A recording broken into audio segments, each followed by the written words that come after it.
Students, आप सब लोग कैसे हैं। मैं प्रवीण गुप्ता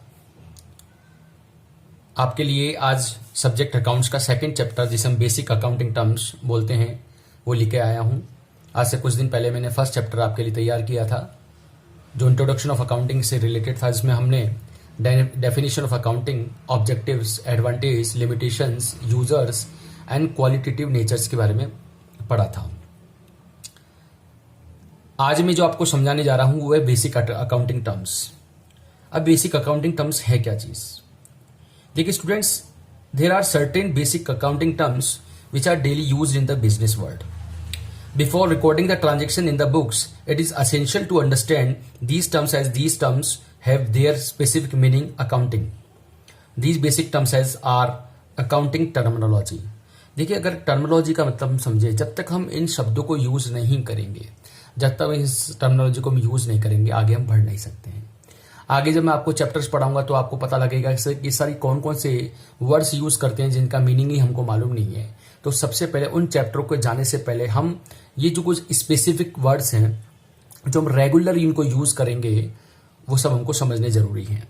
आज मैं सबसे पहला जो वर्ड आपको समझाने जा रहा हूं उसका नाम है अकाउंटिंग ट्रांजेक्शन, या जिसे हम बिजनेस ट्रांजेक्शन बोलते हैं। देखिए, ट्रांजेक्शन क्या है? ट्रांजेक्शन एक जिसे हम कहते हैं इकोनॉमिक एक्टिविटी है। क्या है ये? इकोनॉमिक एक्टिविटी है। इकोनॉमिक एक्टिविटी का मतलब होता है कि जो फाइनेंशियल कंडीशन में होती हैं, जो ट्रांसफर इन मनी होता है, रिसीव्ड इन मनी होता है, हम पैसा देते हैं, पैसा लेते हैं, सामान खरीदते हैं, सामान बेचते हैं, तो किस में मॉनेटरी कंडीशन में होगा। असेट्स से लायबिलिटी का क्रिएशन होता है। तो ट्रांजेक्शंस बार बार बोलेंगे कि एक ट्रांजेक्शन हुआ। ट्रांजेक्शन का मतलब कोई ना कोई फाइनेंशियल कंडीशन की एक्टिविटी हुई है, कोई ना कोई मॉनेटरी कंडीशन की एक्टिविटी हुई है। तो ट्रांजेक्शन का मतलब ये होता है किसी गुड्स को बेचना, खरीदना, किसी लायबिलिटी को जनरेट करना, लोन देना, लेना, पैसा लगाना, आना जाना, ये सब ट्रांजेक्शन्स के अंदर आते हैं। ठीक है, तो ट्रांजेक्शन क्या हुआ? अगर मैं इसको अदर वर्ड्स में बोलूं, a business transaction is an economic activity of the business that changes its financial position. ये फाइनेंशियल पोजीशन में कन्वर्ट कर देती है। हमारा सेकंड जो टॉपिक होता है वो वाउचर होता है। देखिए बेटा, वाउचर का मतलब क्या होता है? मैंने आपको पहले वाले चैप्टर में समझाया था कि accounting is an art of recording. Accounting is the art of recording. Recording मतलब किसी चीज को रिकॉर्ड करने से पहले उसको एक वाउचर में लिखा जाता है। तो वाउचर एक फंडामेंटल डॉक्यूमेंट है, वाउचर एक ओरिजिनल डॉक्यूमेंट है। Voucher is a first document in which any type of transactions are recognised with the help of evidences. मतलब वाउचर एक ऐसा डॉक्यूमेंट है कि जिसमें सबसे पहले ट्रांजेक्शंस को लिखा जाएगा, उसके बाद में हम इसको जर्नलाइज करेंगे, रिकॉर्डिंग करेंगे। क्या करेंगे? जिसके बाद में हम इसको रिकॉर्डिंग करेंगे। तो ट्रांजेक्शंस को जिस पेपर में, जिस पेज के अंदर, जिस डॉक्यूमेंट में लिखते हैं उसको वाउचर कहते हैं, जिसमें हम किसी भी ट्रांजेक्शन को लिख सकते हैं। तो मैंने क्या बताया? Voucher is a fundamental document in which any type of transaction which is recognised with the help of evidences. ठीक है, ये वाउचर होता है। जैसे आपको एक छोटा सा एग्जांपल दूं, वाउचर का मतलब क्या होता है। देखिए, वाउचर इस तरह से होता है। आपको सपोज करो मैंने लिखा कि मुझे किसी से पैसा मिला, ये वाउचर इस तरह से होता है। तो मैं लिखूंगा, यहां वाउचर होता है, इसका वाउचर नेम होता है, फर्म का नेम होता है गुरुज्ञान कॉमर्स कैंप हो गया आपका, यहाँ सीरियल नंबर हो गया, यहाँ डेट हो गई, ये आपका अमाउंट का टॉपिक हो गया, जो जिस कारण से ये वाउचर मैं यूज कर रहा हूं उसका नाम हो गया। जैसे सपोज करो पेट्रोल एक्सपेंसेस, इसको मैं यहां जो भी वर्ड्स में लिखना होगा मैं वर्ड्स में लिखूंगा, सेंटेंसेस में लिखूंगा।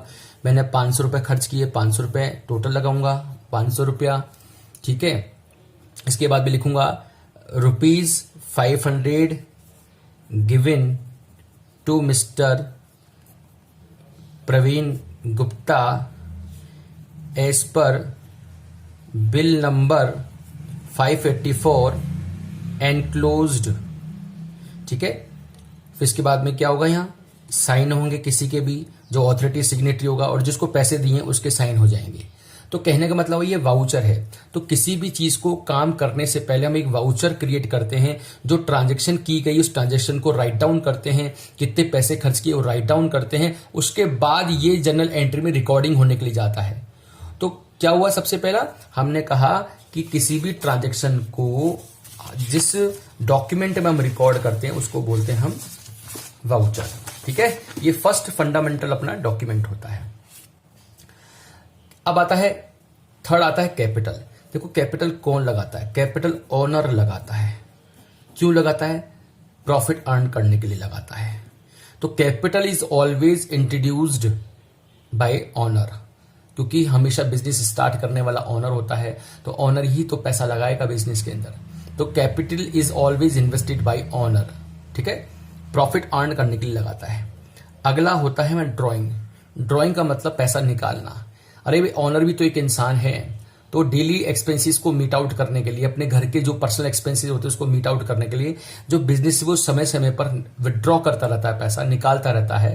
Per month 5,000, per month 10,000, per month 20,000, जैसी कमाई हो वैसा पैसा निकालेगा, उसको हम बोलते हैं ड्राइंग बोलते हैं। तो drawing is always drawn by the owner for personal expenses. Domestic expenses के लिए जो पैसा निकाला जाता है उसे हम क्या बोलते हैं, हम इसे ड्राइंग बोलते हैं। फिर हम आते हैं असेट की तरफ। देखिए, अगर हम देखें कि असेट क्या चीज होती है, देखिए अगर बात करें असेट की, जैसे अगर मैं इन शब्दों में बोलूं, anything which is in the position और is the property of business enterprises including the amount due to it from others, it called asset. जिससे हमको पैसा लेना है वो भी हमारी असेट है। अगर वो कोई हम प्रॉपर्टी को पोजीशन में लेते हैं वो भी हमारी असेट है। किसी भी इकोनॉमिक रिसोर्स जो हमारे बिजनेस में यूज किया जाएगा, उसकी यूजफुल लाइफ यूज की जाएगी, उसको हम असेट बोलते हैं। ये असेट दो प्रकार की होती है। कितने होती है असेट? 2 टाइप्स की होती है। एक होती है आपकी फिक्स असेट्स, ठीक है, जिसको हम नॉन करंट असेट्स भी बोलते हैं। एक होती है करंट असेट्स। फिक्स असेट्स हमेशा लॉन्ग टर्म पर्पस के लिए होती है। ये नॉट फॉर रीसेल। क्या होती है? Not for resale. ये बेचने के लिए नहीं खरीदते हैं, ये बिजनेस की परफॉर्मेंस को इंक्रीज करने के लिए हम लेकर के आते हैं। चाहे वो प्लांट मशीनरी हो, चाहे वो बिल्डिंग हो, चाहे वो एयर कंडीशनर हो, चाहे वो हमारे लैपटॉप हो, these are fix assets and these are purchase not for resale purposes. लेकिन करंट असेट्स क्या है? करंट असेट्स वो असेट्स हैं जो 1 ईयर में मनी में कन्वर्ट हो जाती हैं। किस में कन्वर्ट हो जाती हैं? मनी में कन्वर्ट हो जाती हैं, वो करंट असेट्स कहलाती हैं। तो करंट असेट्स क्या चीज हो गई हमारी? Current assets are those assets which are meant for sale, या तो हम जिसको सेल के लिए परचेज कर लेकर के आते हैं, ठीक है, and which the management would want to convert into cash with in 1 year. तो क्या हुआ? Current assets, those assets which are convert into money with in 1 year called current assets, and those assets which are purchase for resale purpose, वो current assets होती हैं। इसको अपन को ध्यान में रखना चाहिए। अभी जैसे आगे टर्म्स आएगा, मैं एक एग्जांपल लिख देता हूं। डेटर्स। डेटर्स कौन होते हैं? The person to whom payment to be received. जिन व्यक्तियों से हमको पैसा लेना हो हमारे डेटर्स होते हैं, तो हमारी करंट असेट्स है। तो करंट असेट्स 1 साल में मनी में कन्वर्ट हो जाती हैं। हम करंट असेट्स को फर्दर और क्लासिफाई कर दें, अगर हम असेट्स को 2 और कैटेगरी में बांट दें, तो एक होती है टेंजिबल, एक होती है इनटेंजिबल। टेंजिबल असेट्स वो होती हैं जिसको हम टच कर सकते हैं, जिसको हम छू सकते हैं, जैसे लैंड एंड बिल्डिंग है, प्लांट एंड मशीनरी है, एयर कंडीशनर है, लैपटॉप है, फर्नीचर एंड फिक्चर्स हैं, बहुत सारी चीजें हैं जिनको those can be touch, those can be seen. But कुछ असेट्स वो होती हैं जो असेट्स तो होती हैं लेकिन दिखती नहीं है, जिनको परचेज तो किया जाता है लेकिन वो दिखते नहीं है। उनका एक, जिसे हम कहते हैं, फिजिकल एग्जिस्टेंस नहीं होता, फिर भी उसके बाद भी असेट होती हैं, उनके लिए पैसा खर्च करना पड़ता है, वो इनटेंजिबल असेट्स कहलाती हैं। तो इनटेंजिबल असेट्स क्या हैं? गुडविल हैं, पेटेंट हैं, कॉपीराइट हैं, है ना, ट्रेडमार्क हैं। ये सब चीजें आपकी क्या हैं? बहुत सारी और प्रोटोटाइप्स हैं, डिजाइन्स हैं, बहुत सारी चीजें और होती हैं बेटा। लेकिन इंटेंजिबल असेट्स, दोज असेट्स जिनका फिजिकल एग्जिस्टेंस नहीं होता लेकिन फिर भी उसके लिए पैसा खर्च करना पड़ता है। गुडविल है, पेटेंट है, कॉपीराइट है, ट्रेडमार्क है। ये असेट्स के और फर्दर क्लासिफिकेशन था। फिर हम आते हैं लायबिलिटीज के अंदर। बेटा लायबिलिटीज क्या है?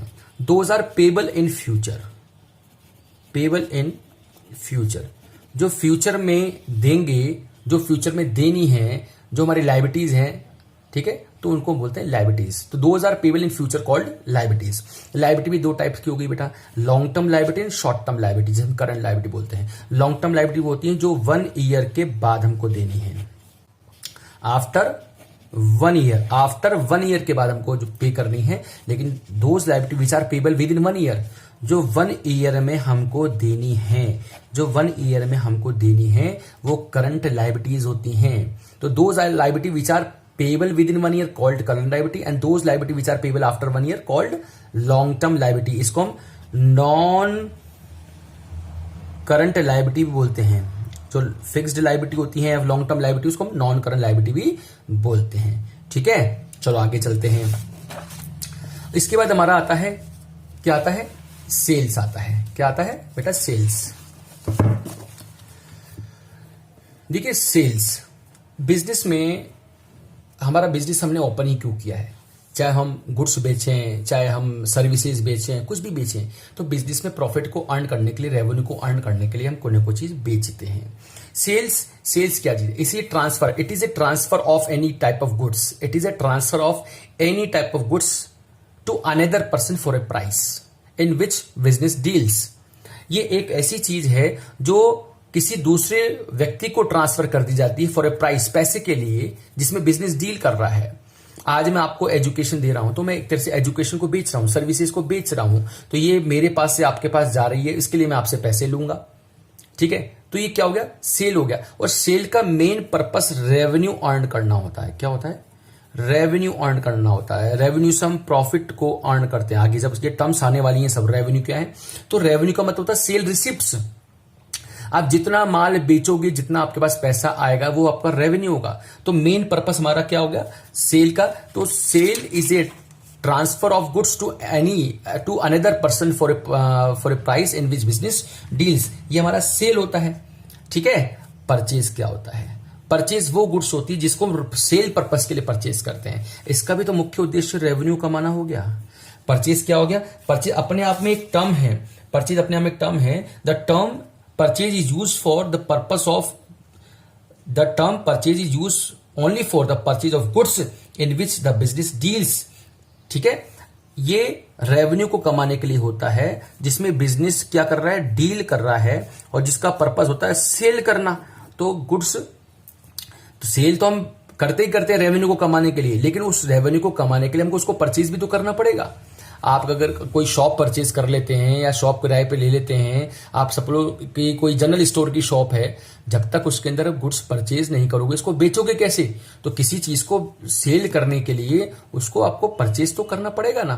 तो परचेज एक वर्ड है जो गुड्स के लिए यूज किया जाता है, जिसमें बिजनेस डील करता है और उसको सेल करने के पर्पज के लिए ही परचेज किया जाता है। समझ मेरी बात। अगला टर्म हमारा आता है एक्सपेंसेस। क्या आता है, एक्सपेंसेस। देखिए एक्सपेंसेस क्या है, एक्सपेंसेस भी रेवेन्यू को जनरेट करने के लिए किए जाते हैं। एक्सपेंसेस भी रेवेन्यू को जनरेट करने के लिए ही किए जाते हैं। तो एक्सपेंसेस क्या है, ये कॉस्ट है। क्या है, कॉस्ट। किस लिए की हमने, in producing and selling the goods and services. अगर हम एक्सपेंसेस की बात करें, ये कॉस्ट है जो हम गुड्स को बनाने में, उसको सेल करने में हमेशा करते हैं। तो एक्सपेंसेस अपने आप में कॉस्ट है। ठीक है, क्या क्या कॉस्ट हो सकता है अगर हम बात करें एक्सपेंसेस में, तो वो कॉस्ट ऑफ गुड्स सोल्ड होता है। कॉस्ट ऑफ गुड्स सोल्ड किसी भी तरह का हो सकता है, रेंट होता है, सैलरीज होती हैं, ठीक है, एडवर्टीजमेंट होते हैं। ये सब एक्सपेंसेस हैं कहीं ना कहीं जो रेवेन्यू को जनरेट करने के लिए किए जाते हैं, ये एक्सपेंसिव होते हैं। अगर हम बात करें एक्सपेंडिचर की बात करें, किसकी बात करें, एक्सपेंडिचर क्या है।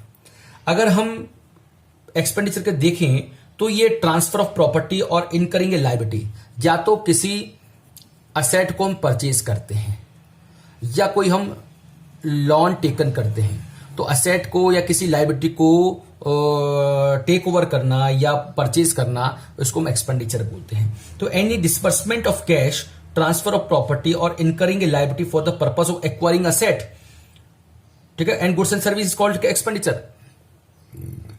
तो अगला टर्म हमारा एक्सपेंडिचर है। एक्सपेंडिचर क्या है? किसी असेट को जनरेट करने के लिए, किसी असेट को परचेज करने के लिए किया गया खर्चा ही हमारा एक्सपेंडिचर होता है। वापिस बोल रहा हूं मैं, एक्सपेंडिचर किसी असेट को परचेज करने के लिए, इसको एक्वायर्ड करने के लिए वो जो खर्चा किया जाता है वो हमारा कैपिटल एक्सपेंडिचर होता है। तो वो एक्सपेंडिचर होता है। तो एक्सपेंडिचर दो टाइप के हैं, एक रेवेन्यू एक्सपेंडिचर और एक कैपिटल एक्सपेंडिचर है। जो एक्सपेंडिचर रेवेन्यू को जनरेट करने के लिए किया गया है वो रेवेन्यू एक्सपेंडिचर, और जो एक्सपेंडिचर असेट को जनरेट करने के लिए किया गया है वो हमारा कैपिटल एक्सपेंडिचर। रेवेन्यू एक्सपेंडिचर का मतलब मैंने क्या बताया, ऐसा एक्सपेंडिचर जो कंप्लीटली हमारे एक वन अकाउंटिंग ईयर के अंदर कन्वर्ट हो जाएगा मनी के अंदर, वो हमारा रेवेन्यू एक्सपेंडिचर कराएगा। अगर हम बात करें, इसका फुल बेनिफिट एक साल में मिल जाएगा, इसका फुल बेनिफिट एक साल में मिल जाएगा, लेकिन इसका बेनिफिट हमारे को कई सालों तक मिलता रहेगा। एक कैपिटल एक्सपेंडिचर है। जैसे प्लांट एंड मशीनरी परचेज करी हमारे बिजनेस की हेल्प के लिए, तो वो कैपिटल एक्सपेंडिचर है। लेकिन हमने बिजनेस के लिए हमने गुड्स परचेज किया रीसेल पर्पस के लिए, वो हमारा रेवेन्यू एक्सपेंडिचर है, जो एक साल में हमारे को फुल बेनिफिट दे देगा। ठीक है, अगर हम बात करें प्रॉफिट की, प्रॉफिट का मतलब क्या है? ठीक है, हम प्रॉफिट की बात करते हैं। देखिए, प्रॉफिट का मतलब क्या है? जब आपका रेवेन्यू मोर देन कॉस्ट होगा, जब रेवेन्यू मोर देन कॉस्ट हो जाएगा, हमारा प्रॉफिट हो जाएगा। सब प्रॉफिट कमाना ही चाहते हैं, तो when revenue more than cost, वो हमारा प्रॉफिट कहलाएगा। और गेन क्या होता है? अब गेन की तरफ आते हैं। गेन क्या होता है? जब कोई असेट हम बेचते हैं, सेल करते हैं, ठीक है, और उससे हमारे को कोई प्रॉफिट होता है, उसको हम गेन वर्ड यूज करते हैं। देखिए, मैंने अगर आपको ध्यान हो तो डेफिनेशन बताई थी, accounting is the art of recording, classifying, summarising in a significant manner in terms of money of the transaction event. ये ट्रांजेक्शन एंड इवेंट, ट्रांजेक्शन से जो भी हम प्रॉफिट कमाते हैं, जो भी हमारे को प्रॉफिट होता है या बेनिफिट होता है, वो हम उसको प्रॉफिट बोल देते हैं। लेकिन अगर इवेंट से हमारे को किसी प्रकार का कोई बेनिफिट होता है, उसको हम गेन बोलते हैं, क्योंकि असेट बेचने के लिए, आज मेरा बिजनेस अगर एजुकेशन का है और आज मैं कोई असेट बेचूं, कोई बिल्डिंग बेचूं और बिल्डिंग से मेरे को बेचने से 50 लाख का फायदा हो जाए, तो वो मेरा गेन कहलाएगा। लेकिन अगर मैं अपनी सर्विसेज को बेच रहा हूं, तो सर्विसेज का मतलब होता है वो मेरी ट्रांजेक्शन हैं, क्योंकि रोजमर्रा मैं यही काम कर रहा हूं, उससे जो भी मेरे को बेनिफिट होगा वो मेरा प्रॉफिट कहलाएगा। तो प्रॉफिट हमेशा ट्रांजेक्शन से होता है और गेन हमेशा असेट्स एंड लायबिलिटीज से हो जाती है। हमारा फिर आता है रेवेन्यू। रेवेन्यू के बारे में आपको बता चुका हूं कि रेवेन्यू का मतलब क्या है। रेवेन्यू सेल रिसिप्ट्स होती हैं। क्या होती हैं? Sale receipt. जो माल आप बेचोगे, quantity into selling price called revenue. जितना आप माल बेचोगे, जिस प्राइस पे बेचोगे, उसको हम रेवेन्यू बोलते हैं। उसी रेवेन्यू से प्रॉफिट जनरेट होता है। लॉस ऑब्वियस सी बात है, आपने पढ़ा भी लॉस को क्या है कि when revenue less than cost, जब कॉस्ट से रेवेन्यू कम हो जाएगा तो हमारा लॉस हो जाएगा। आपने कोई गुड्स परचेज किया 50 रुपए में, उसको आप 40 रुपए में बेच रहे हो, तो आपका 50 रुपए कॉस्ट है, सेलिंग प्राइस आपकी 40 है, तो कहीं ना कहीं आपको लॉस जनरेट हो गया है। इसके बाद हम बात करते हैं डिस्काउंट की। डिस्काउंट, देखिए डिस्काउंट अपने आप में एक ऐसा शब्द है, एक ऐसा वर्ड है जो हमेशा सप्लायर देता है। डिस्काउंट कौन देता है? हमेशा सप्लायर देता है डिस्काउंट। किसको देता है? कस्टमर को देता है। तो एक तरह से मैं बोलूं उसको, ये रिबेट है। क्या है? अपने आप में एक रिबेट है जो हमेशा सेलर टू बायर होता है, हमेशा सेलर बायर को देता है। हमने इसको दो पार्ट में कन्वर्ट कर दिया है, एक ट्रेड डिस्काउंट, एक कैश डिस्काउंट। आपने देखा होगा जब किसी दुकान पे आप जाते हैं तो दुकान पे जाने के बाद आपकी जो बार्गेनिंग होती है, जो नेगोशिएशन होता है, वो आपका ट्रेड डिस्काउंट होता है। तो trade discount at the on the spot of sale and purchase ही हो जाता है और वो ट्रेड डिस्काउंट ही कहलाता है। लेकिन इसकी अकाउंटिंग रिकॉर्डिंग हम नहीं करते हैं। सपोज करो किसी दुकान वाले ने आपको 1000 का ऑफर दिया और आप दोनों की बार्गेनिंग होकर के वो जो ट्रांजेक्शन कंप्लीट हुआ वो 700 रुपए में हुआ, तो आपको जो बिल दिया जाएगा वो 700 रुपए का ही दिया जाएगा, 1000 का नहीं दिया जाएगा। तो ट्रेड डिस्काउंट कभी भी बुक्स में शो नहीं होता है, कभी बुक्स में शो नहीं होता है, इस चीज का ध्यान में रखिएगा आप।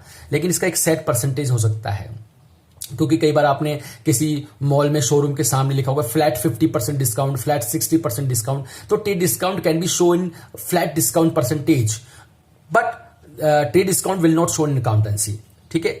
अगर हम कैश डिस्काउंट की बात करें, जब किसी से लेना होता है और जल्दी लेना होता है, प्रॉम्प्टली लेना होता है, उसको हम कुछ ऑफर करते हैं, यार तुम मेरे को पैसे जल्दी दे दो तो मैं तुम्हारे को 1% 2% का डिस्काउंट दूंगा, that is called cash discount. तो कैश डिस्काउंट होता क्या है? When discount is allowed to the customer for making prompt payment, it is called cash discount. For example, अगर एक सेलर है, किसी को डिस्काउंट दे रहा है 2% का कि वो with in a week payment कर दे, जबकि आपने 1 महीने की उधार दी थी। जब आपने 1 महीने की उधार दी थी और आपको 1 वीक में पेमेंट किया, तो कहीं ना कहीं आपको कुछ ना कुछ परसेंटेज छोड़ना पड़ेगा बेटा। तो क्या हुआ cash discount? Discount prompt payment के लिए एक रिबेट दिया गया है सामने वाले को, वो जल्दी आपको पैसा दे दे। ये हमेशा बुक्स में शो होता है, बुक्स में शो होता है, और इसकी कोई परसेंटेज सेट नहीं होती है।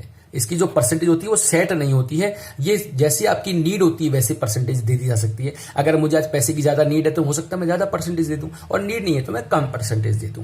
ठीक है, ये आपका डिस्काउंट था। देखिए, मैंने अभी बताया आपको गुड्स क्या चीज होती है। गुड्स जिसमें बिजनेस डील करता है, उसको हम खरीदते भी हैं, उसको हम बेचते भी हैं। Ram sold goods, Ram purchase goods. तो गुड्स क्या चीज है? जिसमें बिजनेस डील कर रहा है। Goods include all those things which are purchased for resale or which are used for producing the finished product which are also meant to be sold. Thus for a furniture dealer purchase, तो अगर हम बात करें कि अगर हमने कोई furniture purchase किया लेकिन जिसमें हम बिजनेस डील नहीं करते हैं, वो हमने फर्नीचर बिजनेस की हेल्प के लिए परचेज किया, बिजनेस में यूज करने के लिए परचेज किया, वो गुड्स नहीं कहलाएगा, वो असेट कहलाएगी। तो गुड्स वो है जिसको हम रीसोल्ड पर्पस के लिए परचेज करते हैं, वो गुड्स होता है। अब हम बात करते हैं क्लोजिंग स्टॉक की। किसकी बात करते हैं बेटा? Closing stock. बेटा क्लोजिंग स्टॉक क्या चीज है? जब माल बनाया, माल बच गया, माल बच गया, वो हमारा क्लोजिंग स्टॉक है। लेकिन मैंने पार्ट 2 कर दिया इसके। एक ट्रेडर होते हैं और एक मैन्युफैक्चरर होते हैं। ट्रेडर जो रेडीमेड गुड्स परचेज करते हैं, रेडीमेड बेच देते हैं। किसी ने 500 वॉच परचेज करी और 500 वॉच में से 400 वॉच उसने बेच दी, 100 वॉच उसकी बच गई है, तो वो उसका क्लोजिंग स्टॉक कहलाएगा। लेकिन मैन्युफैक्चरर कौन होता है? मैन्युफैक्चरर वो व्यक्ति होता है जो रॉ मटेरियल परचेज करके उसका माल बना करके बेचता है। तो उसके पास क्लोजिंग स्टॉक के 3 टाइप हो सकते हैं, 3 चीज हो सकते हैं। रॉ मटेरियल, एक तो कच्चा माल जिसे हम कहते हैं, एक होता है WIP वर्किंग प्रोग्रेस, और एक होता है अपना finish goods ready to sale. अगर हम बात करें तो उसकी, तो सिंपल से अगर रॉ मटेरियल की बात करें, रॉ मटेरियल है क्या चीज? तो रॉ मटेरियल जो हम परचेज करते हैं बिजनेस की मैन्युफैक्चरिंग के लिए परचेज करते हैं, और जो अब तक यूज्ड नहीं किया गया है। जैसे अगर मुझे सोफा सेट बनाना है, मैं फर्नीचर का बिजनेस करता हूं और सोफा सेट के लिए मैं लकड़ी परचेज करके लेके आया, कोई लकड़ी के लॉक्स परचेज करके लेकर के आया, वो अनयूज्ड हैं, तो वो मेरा स्टॉक ऑफ रॉ मटेरियल कहलाएगा। लेकिन मैंने उस लकड़ी को यूज किया, सोफा सेट का स्केलेटन बना दिया, सोफा सेट बन के तैयार है, लेकिन अभी तो उसमें कुशन कवर नहीं लगे हैं, उसका अंदर पेंट नहीं हुआ है, वो वर्किंग प्रोग्रेस है, अब तक वो काम पूरा नहीं हुआ। एक फिनिश गुड्स होता है ready to sale. Ready to sale का मतलब होता है सोफा सेट पूरा बन के तैयार है, शोरूम में रखा हुआ है, बिकने के लिए तैयार है। तो 3 तरह के हमारे पास स्टॉक होते हैं। Stock of raw material, stock of raw material मैंने बता दिया, it includes inventory of raw material purchase for using them in the products manufacture but still lying unused. एक मैंने बताया आपको WIP working progress. It is also termed as inventory of partly finished goods. It means goods in semi finished form. Such goods need further processing the converting into finished goods। ठीक है, और finish goods क्या होती है? It is ready to sale. ये ready to sale होता है। ठीक है, इसके बाद हमारा टर्म आता है डेटर्स। क्या आता है? डेटर। डेटर कौन होता है बेटा? डेटर वो लोग होते हैं जिसको माल बेचते हैं। बेचते कैसे? क्रेडिट में, उधार बेचते हैं। बाद में हमको उससे क्या लेना होता है? पैसा लेना होता है। ए ने बी को 5000 का माल बेचा, लेकिन अब तक बी ने पैसे नहीं दिए, तो बी ए का डेटर हो गया है। ए बी से पैसे मांगता है, तो B is debtor for A. B is debtor for A, तो the person to whom payment to be received for credit sale called debtor. तो डेटर वो हो गया जिससे हमको पैसा लेना है। अगर इसी के आगे मैं अगर बात करूं, क्रेडिटर। क्रेडिटर कौन है? अभी मैंने बताया था क्रेडिटर। बी के लिए ए क्रेडिटर है, बी के लिए ए क्रेडिटर है। ठीक है, ए ने बी को माल बेचा था, तो ए बी से पैसे मांगता है, लेकिन बी को पैसे किसको देने? ए को देने। तो बी के लिए ए क्रेडिटर है, तो क्रेडिटर कौन हो गया? The person to whom payment to be paid for credit purchase. तो किसी ने अगर उधार माल परचेज किया है, जिसको पैसे देने हैं, ठीक है, वो कौन हो गया? क्रेडिटर हो गया। आज हम किसी दुकान पे जाते हैं और दुकान पे कोई सामान परचेज करते हैं, तो हमको पैसे देने हैं, जिसको देने वो हमारा क्रेडिटर है। और उस दुकान वाले के लिए हम कौन है, डेटर्स हो गई। ठीक है, बैड डेट्स क्या है, बैड डेट्स, ए ने बी को माल बेचा 5000 रुपीज का 2 मंथ्स के कंडीशन पर, 2 महीने होने के बाद में भी ये बी ए को पैसा नहीं दे रहा है और साफ मना और कर देता है, कारण कुछ भी हो, चाहे वो बैंक करप्ट हो जाए, किसी भी कारण से पैसा नहीं आए, तो अगर बी ए को पैसा नहीं दे रहा है तो वो ए के लिए बैड डेट्स हो जाएगा। बैड डेटर क्या हो जाएगा, गुड डेटर्स तो वो होते हैं जो समय पे पैसा देते हैं, बैड डेटर वो होते हैं जो पैसा देते ही नहीं है। एक होता है टर्म हमारी यूज होती है सॉल्वेंट, क्या होती है, सॉल्वेंट। सॉल्वेंट कौन बंदा होता है, अगर हम बात करें, सॉल्वेंट नाम भी पता लग रहा है, ए पर्सन और an enterprise which is in a position to pay, जो आदमी के पास में पोजीशन होती है, क्या होती है, पोजीशन टू पे होती है, उसके पास पैसा होता है देने के लिए, सफिशिएंट मनी होती है, वो सॉल्वेंट होता है। लेकिन इसका जस्ट नीचे वाला जो पार्ट है वो हो गया इनसॉल्वेंट। क्या हो गया वो, insolvent. The person who is not position to pay, who is not in position to pay, एक ऐसा व्यक्ति जो पैसे देने की पोजीशन में ही नहीं है, वो आपका इंसॉल्वेंट हो जाएगा। ठीक है, तो इंसॉल्वेंट कौन हो गया, जो पैसा नहीं दे सकता, सॉल्वेंट कौन हो गया, जो पैसा दे सकता है। बैड डेट्स क्या हो गए, जो डेटर्स जो आपको पैसा दे ही नहीं रहे, क्रेडिटर्स जिनको पैसा देना है, डेटर्स जिनसे पैसा लेना है। ये सब चीज मैंने आपको बताई है। आशा है आपको बेसिक अकाउंटिंग टर्म्स समझ में आ गया होगा। अगर समझ में नहीं आया है तो आप कमेंट बॉक्स में लिख करके आप अपनी क्वेरीज पूछ सकते हैं। ठीक है, तो अगर ये लेक्चर आपको पसंद आया तो मेरे चैनल को आप लाइक, सब्सक्राइब एंड शेयर जरूर कीजिए, जिससे आप जैसे नीडी स्टूडेंट्स की भी हेल्प हो। Thank you.